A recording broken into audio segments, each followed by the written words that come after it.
Depuis plusieurs années, dans le cadre de leur mission, les professionnels du CEPIAS Nouvelle-Aquitaine sont amenés à effectuer des visites au sein des blocs opératoires à la demande des établissements de santé publics ou privés réalisant de la chirurgie. Ces visites sont effectuées dans différents contextes.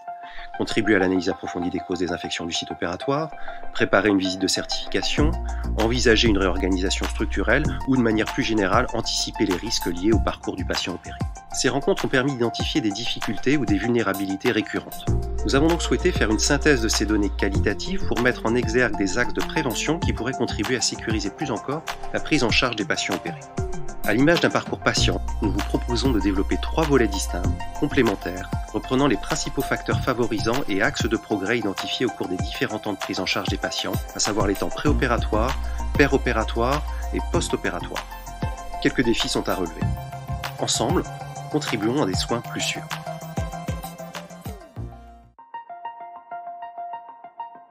Les modalités de prise en charge des patients en chirurgie évoluent avec une forte incitation institutionnelle et administrative à promouvoir un accueil ambulatoire des patients.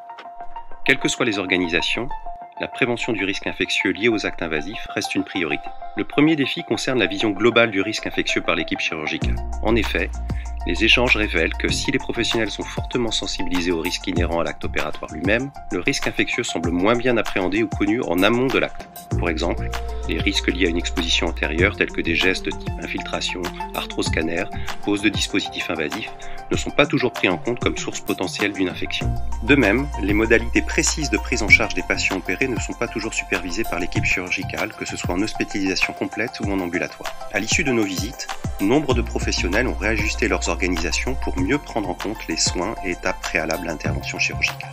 La délégation d'activité et la confiance portée dans les équipes de soins, ou la difficulté à travailler en équipe, voire parfois les conflits individuels, concourent à ce manque de vision globale du risque. Le développement de l'activité ambulatoire a par ailleurs conduit à responsabiliser les patients dans certaines étapes de prévention du risque infectieux. La réalisation non satisfaisante d'une douche préopératoire ou d'une dépilation au domicile peut être due à une mauvaise qualité d'information. Les modalités de réalisation de ces gestes peuvent être difficilement détaillées lors des consultations préopératoires. Les supports d'information sont parfois imprécis et la capacité de compréhension des patients surestimée. Un second défi porte donc sur l'amélioration de la qualité de l'information transmise aux patients, certes en optimisant les supports de communication, mais en favorisant probablement également la mise en place d'une consultation infirmière préopératoire. En corollaire, la réalisation de la douche, voire de la dépilation par les patients eux-mêmes, impose un temps de vérification par les professionnels de soins. Les délais de prise en charge raccourcis, surtout en secteur ambulatoire, la part croissante d'activités administratives déléguées aux soignants, voire à un éventuel sous-effectif, peuvent contribuer à des défauts de contrôle de la qualité des étapes déléguées aux patients et même à un manque de temps disponible pour renouveler une douche ou une dépilation jugée inadaptée. Le troisième enjeu porte donc sur le maintien d'organisations fonctionnelles, tant en secteur ambulatoire que d'hospitalisation, permettant de garantir des ressources humaines et matérielles suffisantes pour répondre au développement d'une activité chirurgicale. Un autre point de maîtrise essentiel concerne les dispositifs invasifs utiles à la prise en charge du patient opéré. Quel que soit le secteur, y compris au sein du bloc opératoire, il a été fréquemment observé que la pose et la manipulation des voies veineuses périphériques étaient perfectibles. Les causes profondes sont multiples. Les protocoles peuvent être inadaptés ou obsolètes. Ces protocoles peuvent être adaptés mais non respectés par manque de connaissances, de temps ou par banalisation de l'acte. Il convient donc de maintenir la vigilance concernant ce facteur de risque qui peut contribuer à la survenue d'une infection du site opératoire. Les établissements peuvent par exemple participer à l'enquête de pratique proposée par la mission nationale SPIADI. Cela permettrait d'objectiver la maîtrise des risques liés à la pose et à la surveillance des dispositifs intravasculaires. Enfin, il est apparu qu'en cas de défaillance constatée dans l'application des mesures de prévention, l'atténuation ou la récupération de ces dysfonctionnements par les professionnels pouvait être compromise par un défaut de communication entre professionnels, mais aussi par des défauts d'interopérabilité entre les logiciels des services de consultation, de soins et du bloc opératoire, favorisant les pertes d'informations. Dans le contexte d'un parcours patient, il paraît indispensable que la transmission d'informations soit facilitée par la mise à disposition d'outils de traçabilité et d'alerte fonctionnels. Au sein du bloc opératoire, de son arrivée en sas de transfert jusqu'à son départ de la SSPI, le patient est pris en charge par une équipe pluriprofessionnelle. Le principe d'asepsie progressive prévaut aux modalités d'organisation et de fonctionnement du plateau technique afin d'assurer la sécurité de la prise en charge du patient tout au long de son passage dans le secteur à haut risque infectieux. Le respect des fondamentaux en hygiène, zéro bijoux, hygiène des mains, tenue appropriée, port des gants dans le respect des précautions standards, reste une priorité au sein d'un secteur à risque infectieux élevé. Si la tenue professionnelle ne pose en général pas de problème particulier, un effort doit encore être consenti sur les modalités de port et de gestion du masque chirurgical. Il fait encore très souvent l'objet de multiples manipulations sans qu'une hygiène des mains n'y soit associée. En outre, il n'est pas encore porté systématiquement en salle d'intervention en dehors de la présence du patient. Aux abords des salles d'intervention, l'observance de l'hygiène des mains par friction pourrait encore être favorisée par la mise à disposition de distributeurs muraux à proximité des entrées de salle, mais aussi au sein des locaux annexes comme les arsenaux ou des espaces administratifs. Concernant les pratiques de désinfection chirurgicale des mains par friction, il est encore important de rappeler aux équipes médicales et paramédicales qu'il s'agit de la technique de référence, en insistant sur la dissociation du temps de lavage et du temps de friction avec le produit hydroalcoolique. Les pratiques d'antibioprophylaxie contribuent fortement à la réduction du risque d'ISO. Elles font l'objet d'un référentiel reconnu et des évaluations sont conduites par la majorité des établissements chirurgicaux. Les pratiques évoluent positivement et l'axe de progrès le plus fréquent concerne le délai d'injection d'antibiotiques avant l'incision.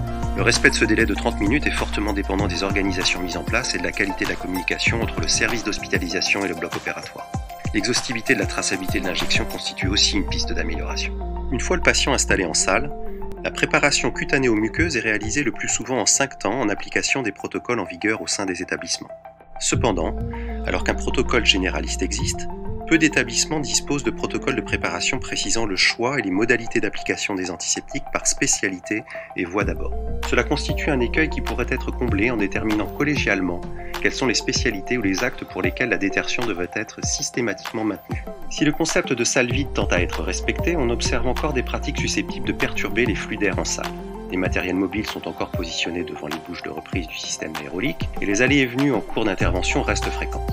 Concernant ce dernier point, le soin apporté à la préparation du matériel nécessaire à chacune des interventions apparaît fondamental dans la mesure où les besoins en matériel péropératoire sont source de désorganisation. Sur un plan technique, le réchauffement actif des patients est effectif dans la majorité des spécialités. Il n'est pas forcément perçu comme un élément de la prévention des infections du site opératoire. La question des modalités de stockage des dispositifs médicaux, boîtes de chirurgie, dispositifs médicaux implantables et même matériel biomédical, est évoquée régulièrement au cours des visites. Des retours d'expérience des équipes, il apparaît essentiel que les besoins en locaux de stockage soient en adéquation avec les besoins des spécialités et qu'idéalement un travail de simulation des flux soit effectué en amont de la construction ou de la rénovation des blocs.